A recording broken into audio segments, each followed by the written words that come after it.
안녕하세요. 닥터 포유를 대표하는 유일한 한방내과 전문의 배한호 한의사입니다. 그런데 말입니다.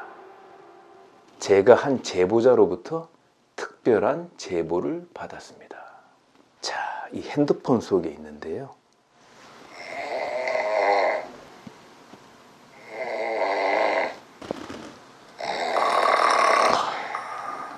놀라운 사실은 말입니다.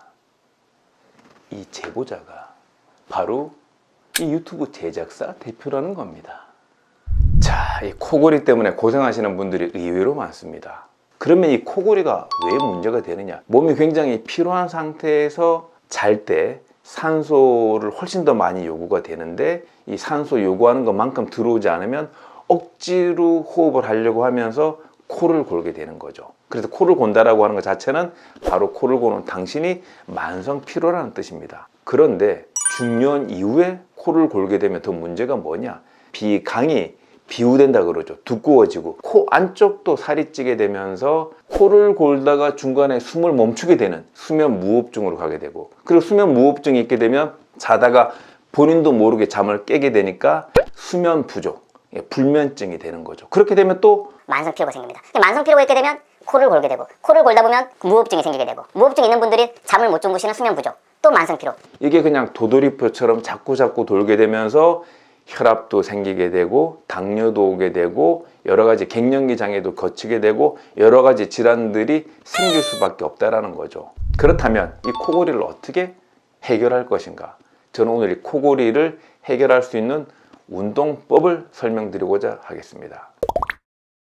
제일 중요한 건 뭐냐? 체중 조절하시는 게 첫 번째 중요합니다. 40, 60대를 지나면서 없던 코골이가 생기셨으면 본인 몸무게의 적어도 5% 정도를 줄이는 선 작업이 필요하고요. 그 이후에 지금 제가 설명드리는 운동법을 하시면 되겠습니다. 이 혀를 내밀어서 앞니 뒤에 갖다 대는 겁니다. 예를 들어서 앞니가 있고 이게 아랫니가 있고 이게 입안입니다. 이게 입안이고 이게 아랫니가 있고 윗니가 있다. 그러면 혀를 앞니 뒤쪽에 갖다 대는 겁니다. 앞니를 약간 미는 운동을 하는 겁니다. 제가 이렇게 보여드리면 이런 운동을 통해서 혀가 튼튼해지고 혀에 탄력이 생겨서 혀가 뚱뚱해지면서 이 주변을 맞는 행위 자체를 줄일 수 있다는 거죠. 그 다음 두 번째 혀 운동은 뭐냐? 이렇게 앞니를 민 다음에 혀 끝 가지고 천정을 이렇게 입천정을 이렇게 긁어주는 겁니다. 어떻게 하냐면 좀 간질간질합니다. 우리가 이 입안에서 입천장을 본인 혀 바닥으로 긁을 일이 없죠. 그죠? 그렇게 긁는 행위를 통해서 혀도 그만큼 탄력이 생긴다는 거죠. 근데 세 번째 운동은 뭐냐? 혀를 입 밖으로 낸 다음에 상하 운동을 하는 겁니다. 그리고 이제 혀를 아래쪽으로 낮추는 겁니다. 첫 번째, 혀를 가지고 앞니 뒤를 민다. 두 번째, 입천정을 입천정을 이렇게 미는 운동을 한다. 그리고 세 번째, 혀를 앞으로 내밀어서 위로 아래로 운동을 해준다. 이 세 가지 운동만으로도 혀 근력이 좋아지면서 코골이를 예방할 수 있다는 거죠. 이런 운동을 조금 더 쉽고 간편하게 혀를 막 내밀고 이렇게 복잡하잖아요. 풍선불기가 있습니다. 풍선을 이렇게 대고 풍선을 불려고 노력을 하게 되면 이 풍선을 불려고 하는 과정에서 이 구강이 다를 때보다 훨씬 더 많은 운동을 하게 되겠죠. 그러면서 혀뿐만이 아니라 이 구강과 비강 주변의 근육들이 안 쓴 근육의 다양한 어떤 그 운동을 하게 됨으로써 조금 더 타이트해지고 그 뚱뚱해졌던 게 조금 이렇게 얇아지면서 근력이 좋아질 수 있다는 거죠. 그래서 풍선 불기를 하루에 한두 번씩 하는 것도 권장사항으로 나와 있습니다. 그리고 일반적으로 이 코골이에 도움이 되는 대표적인 혈자리는 이제 뭐냐면 되게 흔한 혈자리, 합곡혈입니다.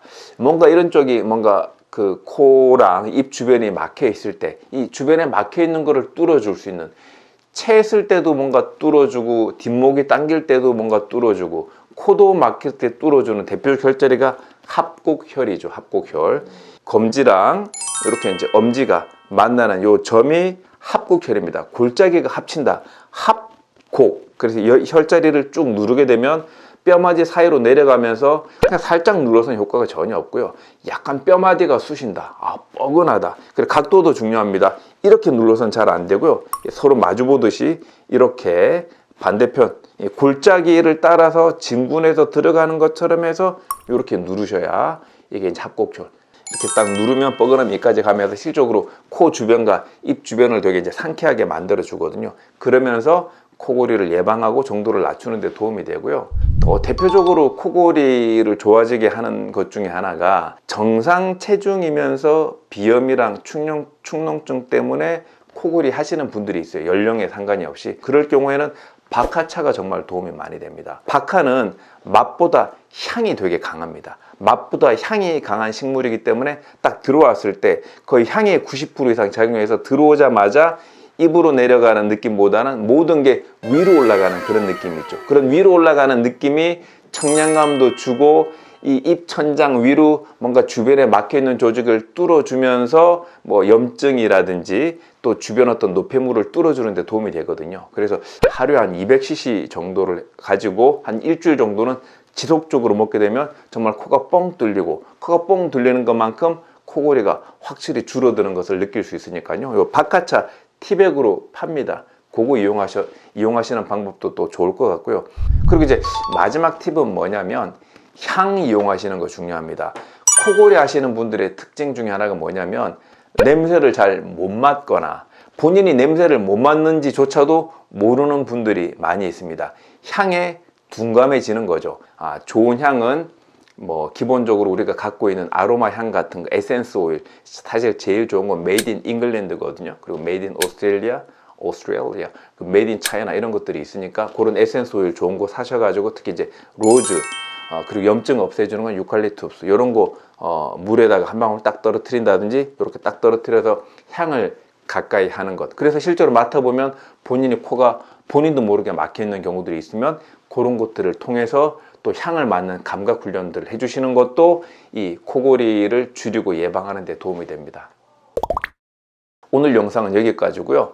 코골이에 대해서 예방하고 치료하는 데 도움이 되는 코골이 운동법 꼭 한번 해보시고, 그리고 이렇게 합곡열, 혈자리 누르는 것, 향을 이용해서 좋은 향을 주기적으로 맡는 것, 이런 것들을 반복적으로 하다 보시면 또 코골이도 예방하고 또 치료를 받는데도 충분히 도움되고, 실제로 이것만 가지고도 없어지는 분들이 많이 있습니다.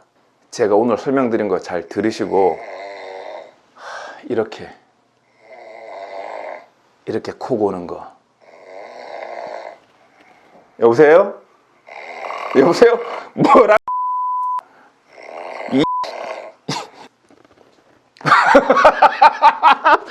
오늘은 여기까지. 감사합니다.